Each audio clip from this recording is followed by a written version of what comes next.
Hello everybody. Looks like the gauge says it's empty. Let's take a walk into the kitchen and see what's in the fridge today, guys.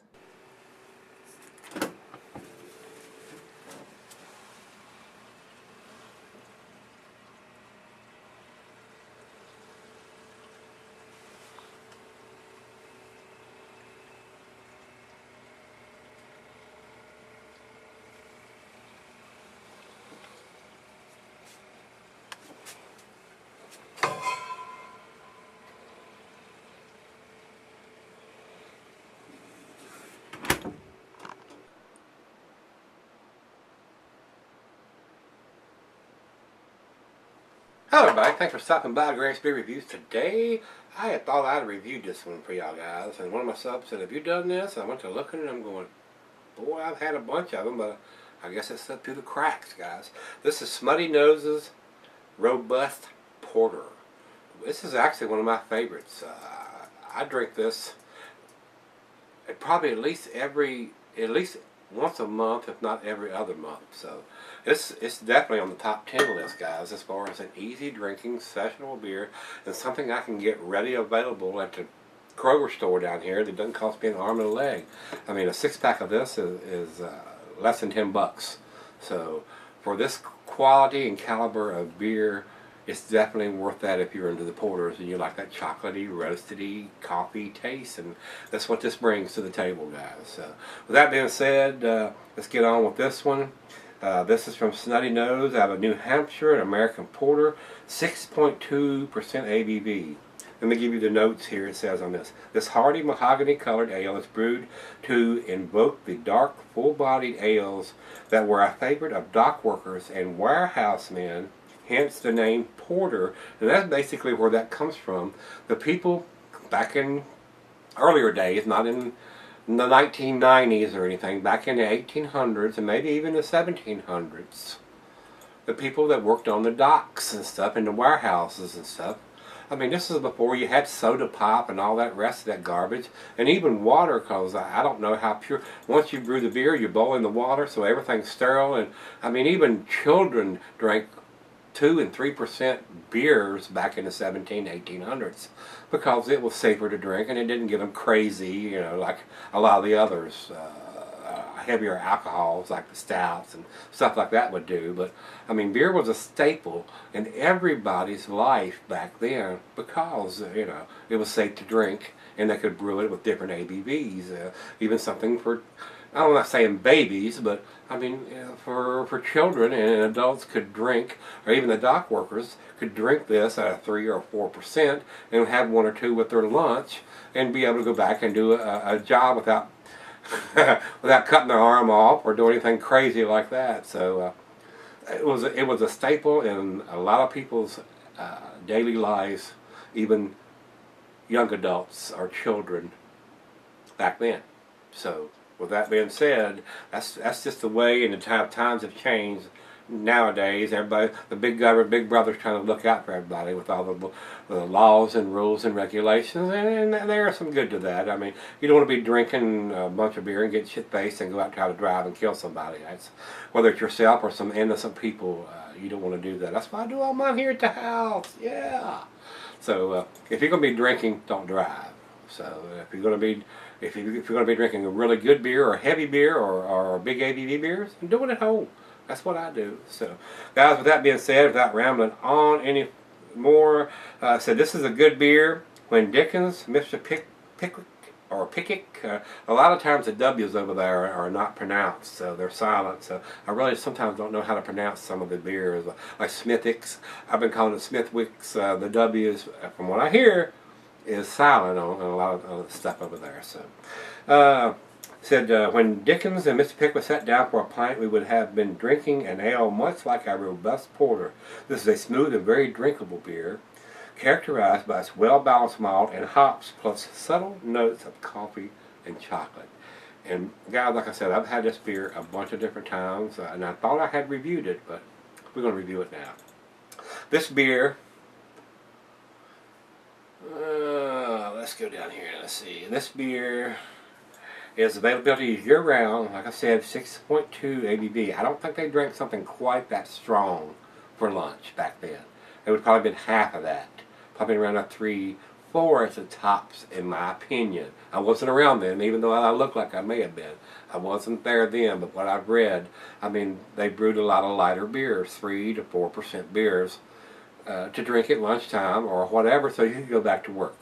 And you were only meant to, you wouldn't sit there and drink 10 of these and try to go back to work. I mean, that's just not how it's done. It was something to have with your meal and go back to work. So that's what that was designed for. So on with this one, the food pairing cuisine is barbecue. The cheeses are buttery, brie, Havarti, Swiss, and of course it's a porter, so it's got that chocolate thing going on. It goes well with all the after dinner dishes. Chocolate cake, chocolate this or chocolate that. It goes well with any chocolate dish because it's got those characteristics of coffee and chocolate. The glassware today, guys, wine and temperature meat. The meat is beef, smoked meat, grilled meat. Any heavier dishes will go well with your porters, but I don't think I would drink a porter with spaghetti or a lot of your lighter pasta dishes. But if you like it with that, by golly, do it. Drink it for what you think you like to drink it with. I mean, just because I don't like to drink it with, or somebody else said you shouldn't drink it with, if you like to drink it with it, do it. That's the way it is, man. Life's too short. Blow your own hair back. You know, if it makes you happy, do it. That's what I say. Whether somebody else likes it or not, if it makes you happy, do it. Alright guys, this is not recommended for extended cellarings. It's 6.2%, so it's going to keep for a while. I mean, it's not hop forward, so, I mean, if you want to sell this beer for a year or two, I don't think it's going to degrade any. It may mellow out a little bit. It might get even better. Try it. Give it a try. See what you think. It's not going to go bad at 6.2%. If you sell it correctly, this will keep for several years, guys. I'm sure it's probably got a date on it somewhere that's not on the label here, but they may have something digitized on the bottle that I cannot see right now. So I don't think there's anything else other than tell you the glassware today, 6.2. When you get around that, the 6 to 7% or above, I like to use a double glass to enhance the aromas of these darker beers, and it works. It does. I wouldn't cellar this unless you just wanted to see how it changed. I like to drink these things fairly fresh. You get that strong coffee and chocolate and all that stuff going on, but there's a lot of people that take IPAs and cellar them, and they say they mellow out and get sweeter, and the alcohol's not as intense. So more power to you. Like I said, if you like to do that, do it. Alright guys, we're going to get the cap off of this. I will tell you, I've had this beer many times. Like I said, it is a very tasty beer. I'm going to review it for you guys here tonight, or today, whenever you're watching the video. Look at that head with that aggressive pour.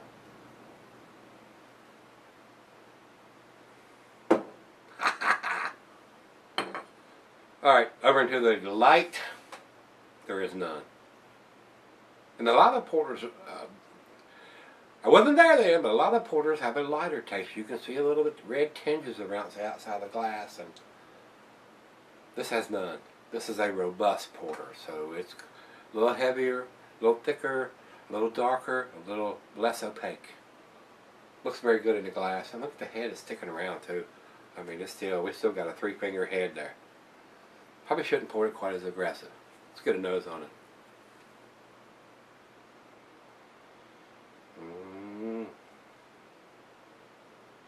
Oh, chocolate, coffee. Maybe a little dark fruit in there. Maybe some figs or dates or raisins or something like that in there. Coffee and chocolate is predominant. There's a very rich, creamy looking head on there. And it's already, now that the head is starting to subside a little bit, it's already leaving lacing. We haven't took a drink yet, and the head is leaving the lacing. And there are some big bubbles in the side of the head here. It is an all-white, a tan colored head. Looks very delicious in the glass. What do you think, we can get our lips on it? Cheers, everybody.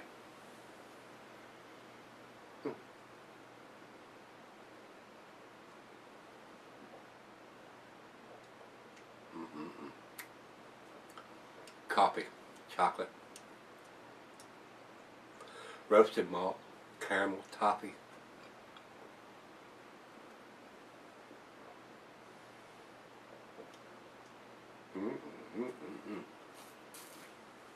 That's delicious, guys. You can tell anything on the glass. That's delicious. I just bought another 6-pack of this. I'm going to enjoy every one of them.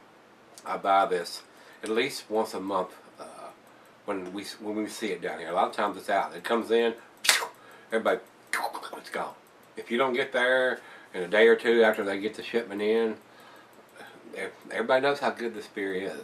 It has great ratings. It has great taste. It's awesome. So this is right out of the fridge, 40 degrees. We're going to let it warm up like we always do. Give the other half a taste. You'd be mad if I didn't. We'll come back and do the final chug, but this is definitely an A beer, guys. Be right back. Alright guys, I'm back. Got just a little left. Been sipping on this. Well, I may have this a little more. Let's see if I can hit it one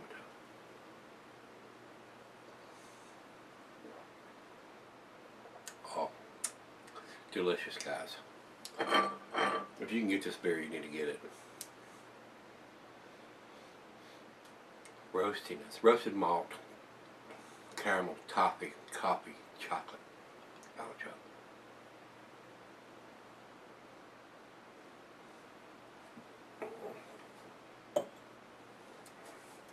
Delicious. Everything you want in a porter, especially a robust porter, is in this beer. Very nice. When you look up robust porter, it don't have a picture of this beer in there. That's how good it is, guys. It's very tasty, very delicious. No alcohol for a 6.20 ABV. Delicious, guys. It's definitely on the top 10 list, if not the top 5 list in my beers, as far as a robust porter goes in that style. Because of availability, I can run right down to Kroger's and get it, and it's not an arm and a leg. 6 of them is less than $10. So for that caliber, like I said, like that caliber of beer, that quality of beer, that tasty of a beer, it's awesome. It's delicious. So guys, with that being said, let me look for the date.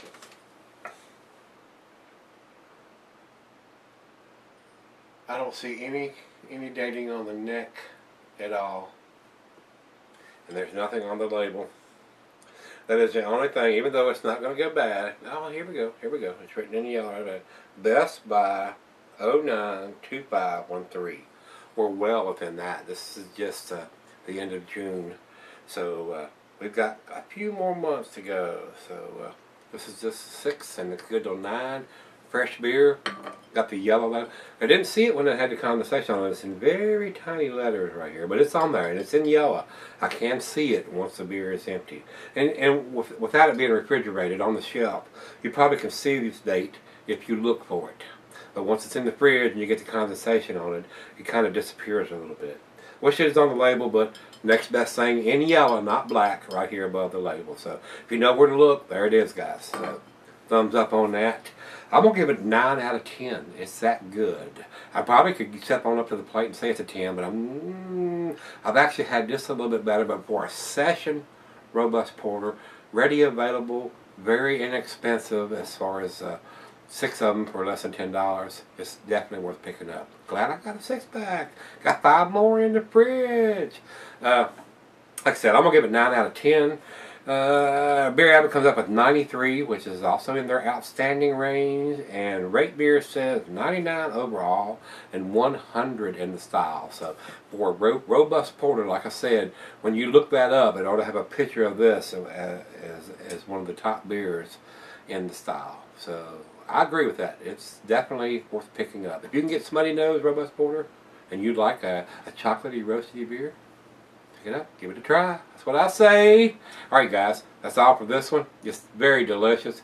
It's a regular staple in Greg's fridge, so make it one of yours if you can get it. Hit that like button. Let's go see what's in the fridge more, guys. See you then.